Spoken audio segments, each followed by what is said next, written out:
What's up, YouTube? It's 4th of July weekend. It's beautiful out here in Utah. And to celebrate America's birthday, I'm going to ride this piece of American iron to the Grand Canyon. A lot of people say that you can't take road trips on Sportsters because they're too small. I don't think that's true. Got all my camping gear strapped to the sissy bar. Looking at about a 1,000-mile road trip there and back. Gonna ride the lightning, feel the thunder, till the darkness pulls me under.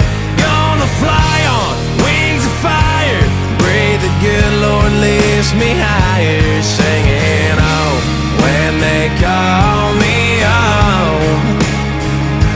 Singing oh, when they call me home. Gonna ride the lightning. All right, here in Beaver, Utah. So the trip odometer from that last leg shows 117. But what I wasn't taking into account was the fact that it got really windy out here. So that's pretty much all the usable fuel that this tank can hold, at 3.1 gallons. It actually ended up running out of gas a little ways up that road there. I had to push the bike to this gas station. So with the strong headwind blowing up I-15, I was using a lot more throttle than I normally would, and I didn't take that into account for my fuel stop. So that was a really close one. Gonna ride the lightning, feel the thunder, till the darkness pulls me under.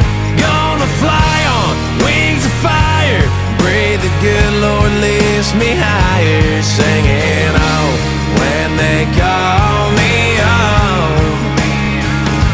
Singing oh, when they call me home.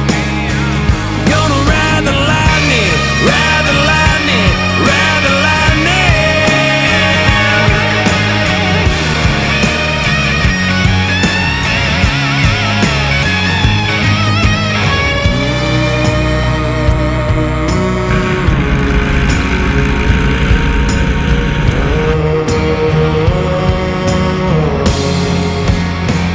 Gonna ride the lightning, feel the thunder, till the darkness pulls me under.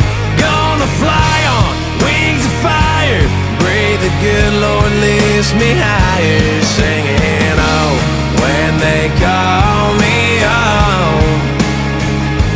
Singing oh, when they call me home.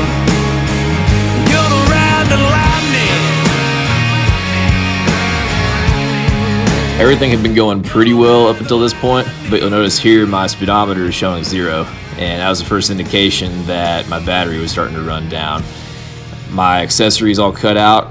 I kept trying to press to the next town since I was in the middle of a desert, but unfortunately my engine ended up quitting on me when the battery died about 10 miles outside of Page, Arizona, and I was stuck in the middle of a desert. Fortunately, I had this little Jesper jumper pack, and I was able to jump the bike with it, gave it just enough juice to get it into town to stop by AutoZone and throw a fresh battery in it because it was under warranty still.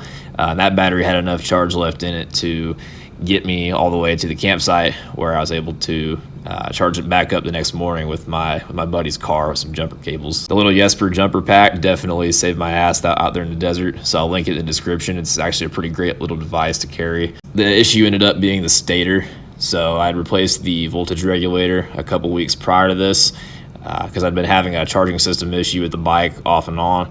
I thought that was the fix, but it turned out it wasn't. The stator just isn't putting out enough voltage, so that's going to be the next thing. And I ended up kind of limping the bike along for the rest of the trip with that.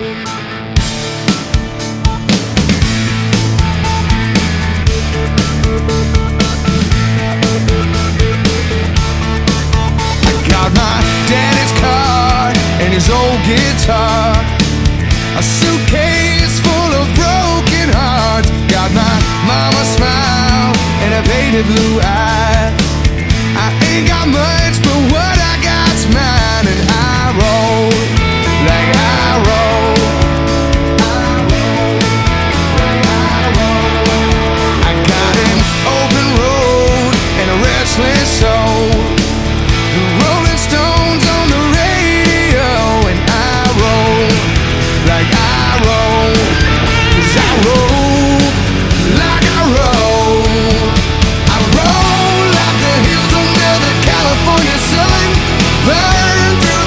desert like the devil on the run. I'll be flying high until the day that I die. No matter what they say, at the end of the day, I will roll like I roll. Well, there's a lot of people gonna try to bring you down.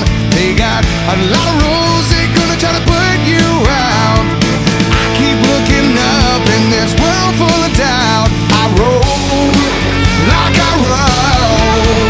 I roll like the hills under the California sun. Burn through the desert like the devil on the run. I'll be flying high until the day that I die. No matter what they say, at the end of the day,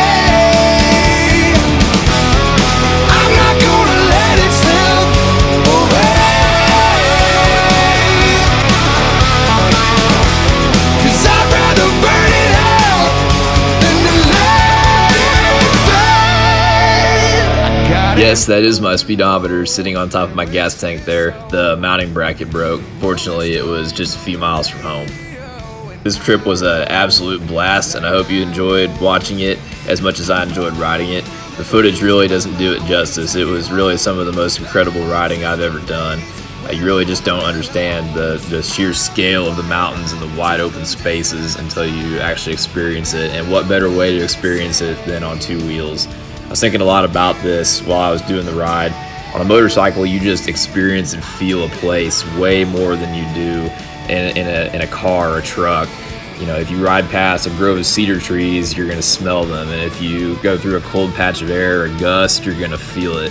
You're gonna run into people at gas stations and at restaurants and things like that, and strike up conversations about bikes and about riding and things like that. It's just such an incredible way to experience a place, and it's really a blessing to be able to experience God's creation on these types of machines. And even with all the problems, I'm really grateful for the experience because it was an adventure. And hopefully this inspires you to get out on a motorcycle and have your own adventure. Thanks for watching.